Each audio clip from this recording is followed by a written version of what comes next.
Hi everybody, Mrs. Gotchel here. Hope you're doing well. This week's project, we're focusing on a famous French artist by the name of George Seurat, and the name of the project is Seurat the Dot. And to complete this project, you have to do a lot of dots. So have fun, good luck, and I'll see you here next week. Hope everybody's well. Bye-bye. Helper today for Seurat the Dot is Scarlett Gotchel. So Scarlett, we're going to talk about pointillism today. It's a big word, but it has an easy meaning. Do you know what... Good job. Do you know what you use to make pointillism? Dots. Correct. Ding! You got it right. A bunch of dots. So the first example is this heart picture, and I'm going to put a JPEG on the website at Bailey. And all you do is you right-click it, and you can print from the library website. So Scarlett, here's what we're going to do. We're going to do a marker example first, then we'll show a paint example. The paint example can be the worms. All right, so here's what you're going to do. You're going to select some heart colors, maybe 3 or 4. Okay, so what did you select?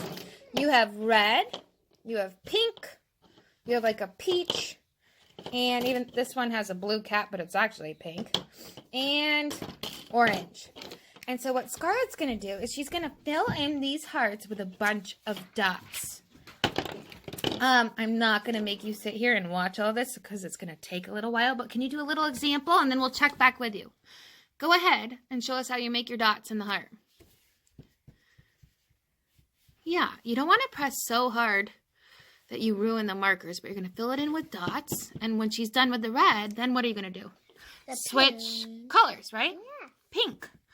All right, so she's starting. This is going to take a few minutes, but we will check back with her to see how our completed Seurat the Dot looks. Good job, Scarlett. Bye. Checking in with Scarlett's progress. It takes a few minutes to do this. We haven't covered this one because we're still thinking about it. Yeah, we're still thinking about that one. But we'll show you the final product. We're still Seurat the Dotting away. Here is Scarlett's finished example of her, what is it called? Project. Your project using pointillism. Okay, so here's her dots. Now, if you don't have a printout like this at home, you could just draw your own hearts with pencil and fill it in. Right, Scarlett? Yep. Okay, so now we're going to move on to the painting. And this is only if you have paints at home. I just happen to have a big box of paints. If you don't have it, the marker example that she did is perfectly acceptable. If you don't have markers, you can do it in black and white just using pencil. All right, so we have a worm and we have some flowers.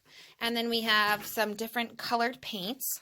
And for this, she's going to use Q-tips. Now, the one thing I'm going to say to you is please don't paint with the Q-tips. You want to just keep using the dots. So it takes a lot longer, Scarlett, than painting because you've got to fill it in with dots. Only dots. So we'll see her she's going to get started here. And then we'll check back on her finished spring pointillism assignment with dots and Q-tips.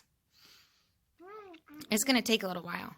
Remember to use variation. Variation is more than one color. So even though she's using green, I gave her some different shades of green and some blue and even some brown for the dirt.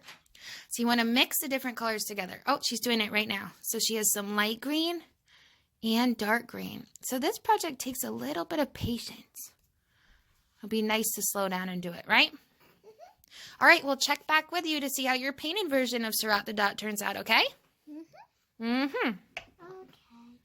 So I'm zooming in here how I'm doing it, and it's easy as it works like a stamp if you hold the Q-tip just sort of upright.